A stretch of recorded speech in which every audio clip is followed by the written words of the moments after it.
अस्सलाम वालेकुम एवरीवन, कैसे हैं आप सब? तो अभी तक जो है ना हमने 14 चैप्टर सेकंड ईयर के पढ़ लिए हैं। आज हमने जो है चैप्टर नंबर 15 पढ़ना है, इलेक्ट्रोमैग्नेटिक इंडक्शन। लास्ट चैप्टर के अंदर हमने स्टडी किया था कि जब हमारे पास करंट चेंज होता है तो उसकी वजह से मैग्नेटिक फील्ड पैदा होता है। Changing current produces magnetic field. आज हमने जो है ना उसका रिवर्स इफेक्ट पढ़ना है कि चेंजिंग मैग्नेटिक फील्ड जो है, ये चेंजिंग मैग्नेटिक फ्लक्स है, वो भी क्या कर सकता है, इलेक्ट्रिक करंट को जो है ना वो पैदा कर सकता है। तो ये सबसे पहले जो आइडिया इलेक्ट्रिक करंट को मैग्नेटिक फील्ड में कन्वर्ट करने का दिया था हैंस और अस्टेड, और अस्टेड यहाँ पर लिखा हुआ है, ये आप लोगों को पता होना चाहिए। नेक्स्ट चीज जो है वो हमारे पास माइकल फैराडे ने जो, और जोसेफ हेनरी जो था यूएसए के साइंटिस्ट था, उसने ईएमएफ इंड्यूस करवाई थी कंडक्टर के अंदर जबकि वो मैग्नेटिक फील्ड के क्रॉस मूव करवा रहा था। ठीक है, तो इसको सेंसिटिव गैल्वानोमीटर से मेजर किया जाता है। इस प्रोसेस को हम इलेक्ट्रोमैग्नेटिक इंडक्शन कहते हैं, ये आप लोगों को पता होना चाहिए। नेक्स्ट हमारे पास induced EMF and induced current का जो टॉपिक है, ये इतना ज्यादा पीपीएससी के पॉइंट ऑफ व्यू से इंपॉर्टेंट नहीं है, लेकिन आप लोगों को पता होना चाहिए कि इसमें एक्चुअल में है क्या। इसको रीड मतलब आपने कुछ छोड़ना नहीं है, रीडिंग सबकी ही लेनी है। तो ये नॉर्थ और साउथ पोल है हमारे पास किसका, मैग्नेट का। यहाँ पर हमने एक करंट लूप लेनी है। अब करंट लूप को जो हम मूव करवाएंगे इसके अंदर से, तो इसके जो मैग्नेटिक फील्ड लाइंस है करंट लूप में से कभी ज्यादा होंगी कभी कम होंगी। इसका मतलब है फ्लक्स चेंज हो रहा है। जब फ्लक्स लूप में से चेंज होगा तो उसमें से करंट गुजरना शुरू हो जाएगा, और ये जो है ना गल्वानोमीटर हमें शो करवाएगा कि इसके अंदर करंट इंड्यूस हो चुका है। अब यहाँ पर बात आती है कि जो इंड्यूस करंट है वो डिपेंड किस किस चीज पे करता है। यहाँ पर जितनी हम तेजी से इस लूप को मूव करवाएंगे उसकी स्पीड के ऊपर डिपेंड करेगा, and second thing the resistance of the wire, कि जितनी वायर की रेजिस्टेंस ज्यादा हम लेंगे उतना ही उसके अंदर कम जो है ना वो करंट इंड्यूस होगा। समझ आ गई यहाँ पर। नेक्स्ट थिंग है आगे जो है ना induce current, the current can be increase by, तो ये मेथड ये सॉरी ये प्रोसेसेस लिखे हुए हैं जिनको हम करके यूज करके हम करंट की जो वैल्यू है वो क्या कर सकते हैं, इंक्रीज कर सकते हैं। ठीक है, सबसे पहले strong magnetic field, definitely magnetic field जब स्ट्रॉन्ग होगा तो करंट भी ज्यादा होगा। मूविंग लूप फास्टर, उसकी स्पीड पे ऊपर डिपेंड करता है। Replacing the loop by coil of many turns, के नंबर ऑफ टर्न्स को जब चेंज कर इंक्रीज कर देते हैं तब भी हमारे पास ज्यादा से ज्यादा ईएमएफ इंड्यूस हो जाती है। ऐसा इसके बाद ये तो सिंपल प्रोसेस था, इसके अलावा बहुत सारे प्रोसेसेस और भी हैं। जैसे कि हमारे पास ये है कि हम बार मैग्नेट ले लेंगे, उसको क्वाइल में से पहले स्टेशनरी रखेंगे तो फ्लक्स उसके अंदर क्या रहा है ना, जैसे तीन लाइंस इस क्वाइल में से गुजर रही हैं, तो फ्लक्स कांस्टेंट रह रहा है तो कोई भी करंट इसके अंदर इंड्यूस नहीं होगा। लेकिन जैसे ही हम इसको मूव करवाएंगे, अगर हम उसके पास लेके जाएंगे तो एक डायरेक्शन के अंदर ईएमएफ इंड्यूस हो जाएगी और करंट बहना शुरू हो जाएगा। लेकिन जैसे ही हम इसको दूर लेके जाएंगे तो करंट की डायरेक्शन भी क्या हो जाएगी, रिवर्स हो जाएगी। तो जो relative motion between magnetic field magnet and current loop will generate the electric current. ठीक हो गया। और उसके बाद आगे डिफरेंट मेथड है कि अगर हम एक लूप के एरिया को बार बार चेंज कर दें, जैसे कि एरिया कभी ज्यादा कर दिया कभी कम कर दिया, तो इस तरह से भी हम जो है वो क्या कर सकते हैं, कभी एरिया ज्यादा हो गया कभी एरिया कम हो गया तब भी मैग्नेटिक फ्लक्स चेंज होता है, क्योंकि phi is equal to B dot A के बराबर है। ठीक है, तो एरिया के ऊपर भी डिपेंड करता है।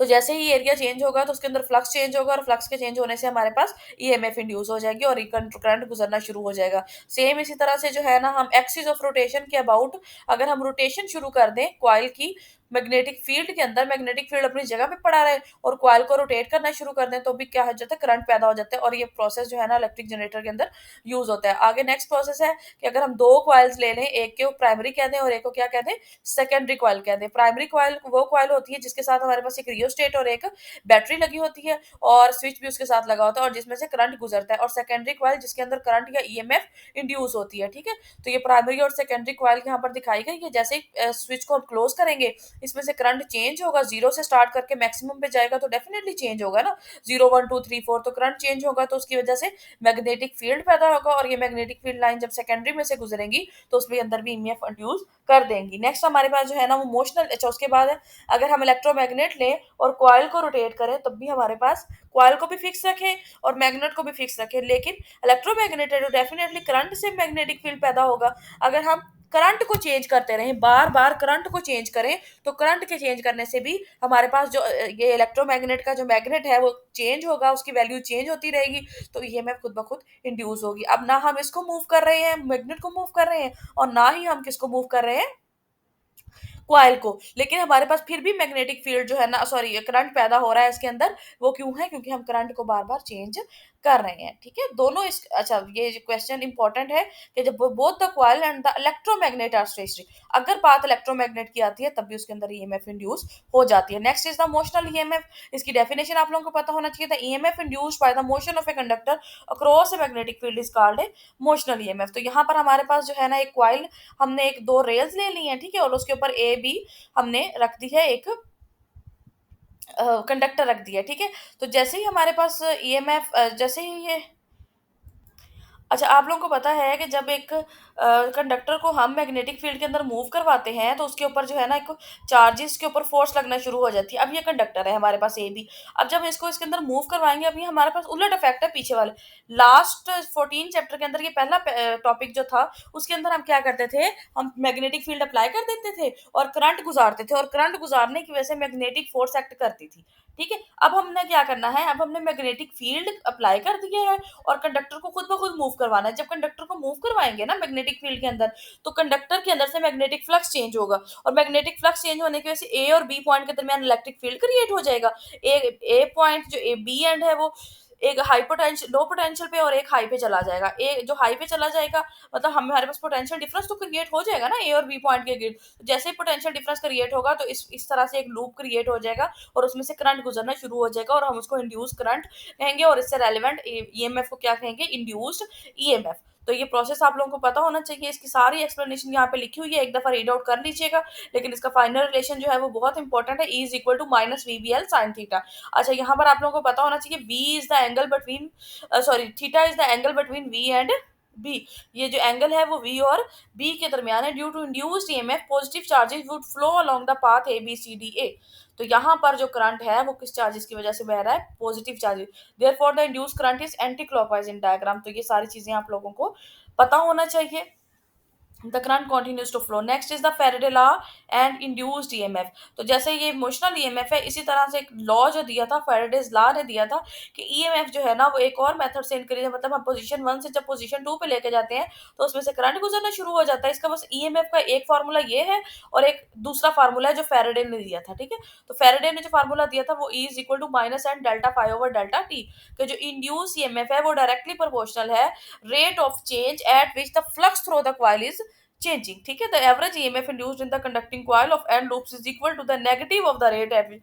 अब आपने एक चीज नोट की होगी कि इसके साथ भी नेगेटिव चार्ज आ रहा है और इसके साथ भी नेगेटिव साइन आ रहा है, दोनों के साथ नेगेटिव चार्ज नहीं सॉरी नेगेटिव साइन आ रहा है।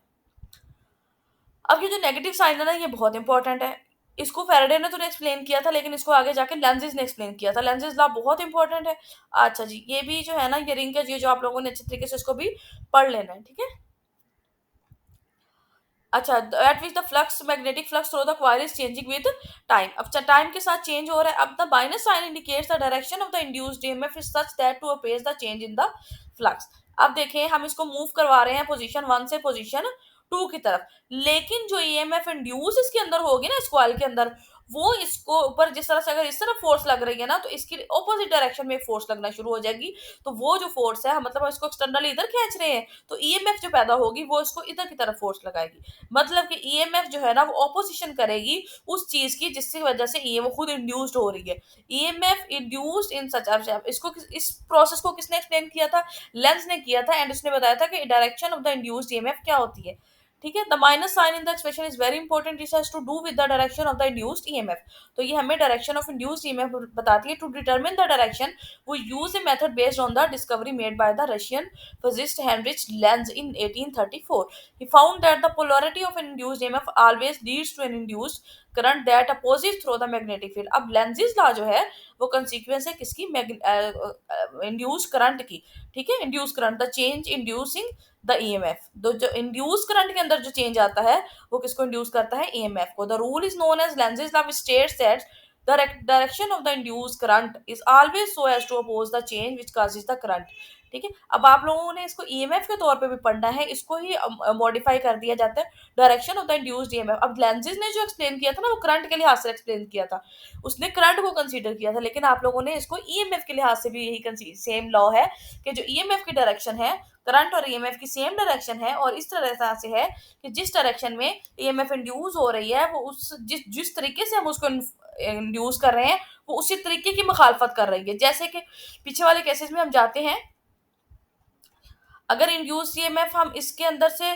करंट को इंक्रीज कर रहे हैं ना, अब इसके अंदर हम करंट को इंक्रीज कर रहे हैं, ठीक है, तो इस कॉइल के अंदर ईएमएफ इंड्यूस हो गई। अब ये जो ईएमएफ इंड्यूस होगी ना, इसकी वजह से क्या होगा कि मैग्नेटिक फील्ड भी पैदा होगा। डेफिनेटली ये भी कॉइल है, इसमें भी करंट चेंज हो रहा है, इसका भी मैग्नेटिक फील्ड पैदा होगा। ये जो मैग्नेटिक फील्ड होगा, ये जो जिसने इसको पैदा किया ना, वो उसकी मुखालफत करना शुरू कर देगा। ये कैसे मुखालफत करेगा, ये यहाँ पे आके मैं बताती हूँ आपको आज। अच्छा, जैसे जैसे इस फील्ड के अंदर भी देखते हैं कि अगर हम इसको पोजीशन 1 से लेकर पोजीशन 2 की तरफ लेके जा रहे हैं, तो इसके अंदर जो ईएमएफ इंड्यूस होगी, हम इसको इधर की तरफ मूव करवा रहे हैं ना, तो ईएमएफ की डायरेक्शन इस तरह से होगी कि ये इसको इधर की तरफ मूव करवाने की तरफ मजबूर करेगी। मतलब लेफ्ट टू राइट मूव कर रही है, तो राइट से लेफ्ट की तरफ मूव करवाने के लिए इसको कंपेल करेगी, ठीक है। अब यहाँ पर जो है ना, हमारे पास ये एग्जाम्पल दी हुई है। हमारे पास एक जो है ना करंट इस सूरत में एंटी क्लॉकवाइज डायरेक्शन में, जो मैं पहले बता रही थी ना कि उसकी डायरेक्शन भी दी होगी ऑपोजिट या दी हुई है, लेकिन ये आप लोगों ने यहाँ से तैयार करनी है कि जब हमारे पास हम बार मैग्नेट को उसके पास लेके जाते हैं, तो करंट जो है ना वो एंटी क्लॉकवाइज डायरेक्शन में हो रहा होता है, ठीक है। अगर हम उसको दूर लेके जाएंगे तो करंट की डायरेक्शन रिवर्स हो जाएगी, मतलब क्लॉकवाइज हो जाएगी। अब ये कैसे होगी, करंट की डायरेक्शन क्लॉकवाइज हो जाएगी और जो मैनोमीटर इधर को डिफ्लेक्शन शो कर रहा है वो ऑपोजिट डायरेक्शन में करेगा। अच्छा जी, अब देखिए कि ये होता कैसे है। देखिए ये हम साउथ और नॉर्थ पोल है, हम वेलोसिटी इसकी तरफ लेके जा रहे हैं, कॉइल की तरफ मैग्नेटिक फील्ड को। हाँ जी, तो जब हम इसको इसके पास लेके जाएँगे ना, तो जो जिस डायरेक्शन में ये करंट गुज़र रहा है, एंटी क्लॉकवाइज़ डायरेक्शन में गुज़र रहा है ना, अब एंटी क्लॉकवाइज़ डायरेक्शन की वजह से जो हमारे पास मैग्नेटिक फील्ड इंड्यूस्ड होगा, वो इस तरह से होगा कि नॉर्थ की तरफ नॉर्थ पोल और दूसरी तरफ जो है ना, वो साउथ पोल हो जाएगा। अब जो हमेशा हमारे पास जो सेम पोल होते हैं ना, वो एक-दूसरे को क्या करते हैं, रिपेल करते हैं। तो नॉर्थ नॉर्थ को रिपेल करेगा, अब देखें रिपेल करेगा, तो डेफ़िनिटली ये मैग्नेटिक फील्ड इसको रिपेल करेगा, तो ये इसकी मोशन जो कि हम वी इसकी तरफ लेके जा रहे हैं, इसको दूर भेजेगा ना। तो मतलब कि जो ईएमएफ उसके अंदर इंड्यूस हुई है या इंड्यूस करंट हुआ है ना, उसकी डायरेक्शन इस तरह से है कि उसकी वजह से जो मैग्नेटिक फील्ड पैदा होगा, उसकी डायरेक्शन जो है वो आने वाले मैग्नेटिक फील्ड को अपोज करेगी। अब ये हम लेके जा रहे थे इसके पास, अगर हम इसको दूर लेके जाएंगे तो पोलैरिटी के रिवर्स होने से क्या होगा कि हमारे पास नॉर्थ और साउथ पोल इसका भी रिवर्स हो जाएगा। करंट की डायरेक्शन है क्लॉकवाइज हो जाएगी और हमारे पास साउथ पोल इधर को और नॉर्थ पोल इधर की तरफ शिफ्ट हो जाएगा।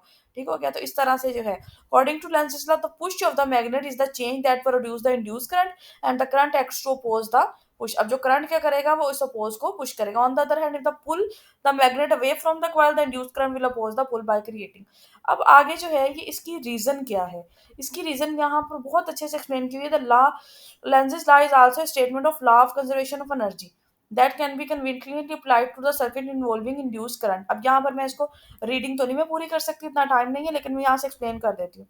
ये देखें कि हमारे पास ये इस तरह से कॉइल है, ठीक है, हम इसको मूव कर रहे हैं इधर, और उसके रिस्पेक्टिव फोर्स जो मैग्नेटिक फोर्स लग रही है वो उसकी ऑपोजिट डायरेक्शन में लग रही है, ठीक है। करंट की डायरेक्शन क्या है, नीचे से ऊपर की तरफ इस तरह से कॉइल मूव कर रही है। लेकिन अगर हम इसको कंसीडर नहीं करते, अगर हम इसको कह देते हैं कि ये ऐसे नहीं है, बल्कि ऐसे इस तरह से नहीं है, बल्कि हम इसको करते हैं against the Lenz's law move करवाते हैं कि जिस डायरेक्शन में वो मूव कर रही है, अगर हम उसी डायरेक्शन में मैग्नेटिक फोर्स को कंसीडर करते हैं, तो सिर्फ एक इनिशियल पुश देना पड़ेगा, उसके बाद मैग्नेटिक फोर्स की वजह से खुद ब खुद जो है ना वो सिस्टम मूव करना शुरू कर जाएगा। अब हमने क्या किया, सिर्फ इस वेलोसिटी को ज़रा सा मूव कर वेलोसिटी इस रॉड को ज़रा सा वेलोसिटी वी से मूव करवाया, उसके बाद इसके ऊपर मैग्नेटिक फोर्स एक्ट की, तो ये खुद ब खुद मूव करने लग गई। अब ये सिस्टम क्या हो गया, खुद ब खुद मूव करने वाला हो गया। लेकिन ये तो सही नहीं है, ये तो law of conservation of energy के अगेंस्ट है। तो जो चीज़ law of conservation of energy के अगेंस्ट है, तो वो हम कंसीडर तो नहीं कर सकते ना। तो इसलिए हम कहते हैं कि Lenz's law is very important, this figure is wrong, this method is wrong. कि अगर हमारी वेलोसिटी एक डायरेक्शन में है, तो जो उसके रिस्पेक्टिव मैग्नेटिक फोर्स होगी वो हमेशा दूसरी तरफ लगेगी। This is the Lenz's law. Lenz's law forbids induced current directed clockwise in this case because the force m would be then in the direction of v that would accelerate the rod towards the right.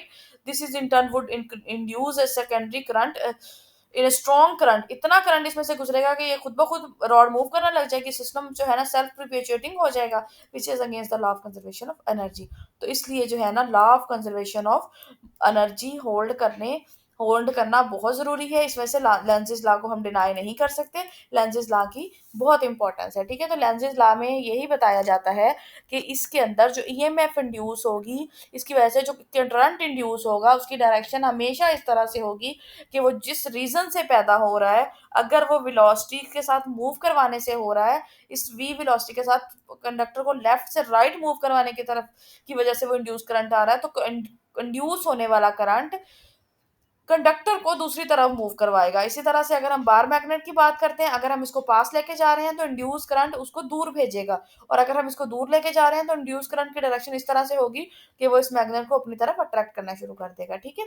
उसके बाद है mutual induction, बहुत important topic है कि जैसे मैं इसका पहले भी बता चुकी हूँ कि प्राइमरी कॉइल के अंदर करंट चेंज होने से सेकेंडरी कॉइल के अंदर इंड्यूस होना, इस प्रोसेस को क्या कहलाता है? The phenomena in which changing current in one coil induces an EMF in the secondary coil is called mutual induction. इसकी ये इक्वेशन आप लोगों को पता होनी चाहिए। एम किसके बराबर होता है? N S five S over five, इसका यूनिट क्या है? एफ ई एस किसके बराबर होता है? M delta I, directly proportional rate EMF induce in the secondary coil is directly proportional to the rate of change of current in the primary coil. और M इसका unit है, और M का unit क्या है? वोल्ट पर second पर ampere. उसका यूनिट क्या है? जोसेफ हेनरी के नाम से हेनरी है। इसी तरह से सेम लाइंस पे जो है ना सेल्फ इंडक्शन है कि एक कॉइल के अंदर चेंज होने से उसके अपने अंदर ही जो है ना मैग्नेटिक फ्लक्स इंड्यूस हो जाए, उसको क्या कहते हैं? ईएमएफ इंड्यूस हो जाए, उसको क्या कहते हैं? Self induction. इसमें इसका भी यूनिट हेनरी है, और ये भी आप लोगों को पता होना चाहिए, ठीक है? The negative sign indicates that the self induced EMF must oppose the change that produce it. That is why the self-induced EMF is also called B back EMF. This is exactly accord with the Lenz's law. हर जो है ना वो जब भी हमारे पास EMF induce होगी ना दूसरी कॉइल के अंदर, तो उसको लेंजेस लॉ के अकॉर्डिंग ही होना चाहिए। अगर वो लेंजेस लॉ के अकॉर्डिंग नहीं होती तो वो law of conservation of energy के अगेंस्ट चली जाएगी, तो वो जो है ना वो लॉ के जो चीज अगेंस्ट होती है तो वो फिनोमेना कंसीडरेबल नहीं होता, ठीक है? Opposing the induced EMF will add rather than opposing the battery. अब देखिए यहाँ पर लिखा हुआ है if the current is increased the induced EMF will be opposite to that of the battery, and if the current is decreased the induced EMF will aid rather than opposing the battery. Because of their self inductance, coils of the wires are known as inductors. They are widely used in electronics. इनकी applications भी आप लोगों को पता होना चाहिए। Inductors behave like alternating current के अंदर resistors की तरह behave करते हैं, ठीक है? उसके बाद है एनर्जी स्टोर्ड इन इंडक्टर। इसका फाइनल रिलेशन आप लोगों ने तैयार करना है। बाकी इसके अंदर ये यहाँ पर एल की वैल्यू जो है ना 15.17 इक्वेशन बहुत इंपॉर्टेंट है कि इंडक्टेंस जो है इसके ऊपर चेंज क्या आता है। अगर हम एन को चेंज कर दें, एन को डबल कर देंगे, नंबर ऑफ टर्न्स पूरे यूनिट लेंथ की वैल्यू है, ठीक है? और U M is equal to one over two B square over mu naught. इसका म्यू नॉट की वैल्यू आप लोगों को पता होनी चाहिए। इसको अच्छे तरीके से आप लोगों ने याद करना है। उसके बाद alternating current generator is a device that converts mechanical energy into electrical energy. इसका वर्किंग प्रिंसिपल किस पे करता है? This the principle of electric generator is based on the Faraday's law of electromagnetic induction. ये वही कॉइल है जिसके अंदर से जिस तरह से ये कॉइल मूव करेगी, मैग्नेटिक फील्ड जो है ना वो रेस्ट पे रहेगा। यहाँ पर जो है ना कार्बन ब्रशेस का क्या काम है? ये कनेक्शन करता है कॉइल का एक्सटर्नल सर्किट के साथ, और ये रिंग्स हैं, स्लिप रिंग्स यहाँ पर यूज किए जाते हैं। ये फ्रंट व्यू है इसका। उसके बाद इसकी जो है ना ये आप लोगों ने डेरिवेशन नहीं करनी, इसका आप लोगों ने ये रिलेशन याद करना है, E is equal to N omega A B sine omega T, ठीक है? तो ये मैक्सिमम कब होगा, मिनिमम कब होगा? I is equal to I naught sine two pi f t. इसको बहुत ज्यादा गहराई में नहीं जाना, बस आप लोगों को ये पता होना चाहिए कि जीरो पे इसकी वैल्यू क्या है। ये वाला पैराग्राफ इंपॉर्टेंट है कि ये जीरो से स्टार्ट लेता है, इसके वी और बी जो है ना पर पैरेलल है, तो इस दौरान ये जीरो होगा। जब ये एंगल 90 का बना रहे होंगे तो पाई बाय टू हो जाएगा, तो ये मैक्सिमम पे करंट चला जाएगा। और इस तरह से ये सारा आप लोगों ने रीड आउट कर लेना है। एक्चुअल प्रैक्टिस नंबर ऑफ, अच्छा आर्मेचर क्या होती है? सेकंड स्टेशनरी आर्मेचर क्या होती है? The magnetic field is usually provided by electromagnet armature. Armature इधर लिखा हुआ होगा। आर्मेचर जो है ना वो कलेक्शन, जब एक ही कॉइल के ऊपर काफी सारी टर्न्स हो तो उसको क्या कहते हैं? ये लिखा हुआ है, this is assembly is called. काफी सारी जो है ना iron cylinder which is rotated in the magnetic field, इसको आर्मेचर बोलते हैं।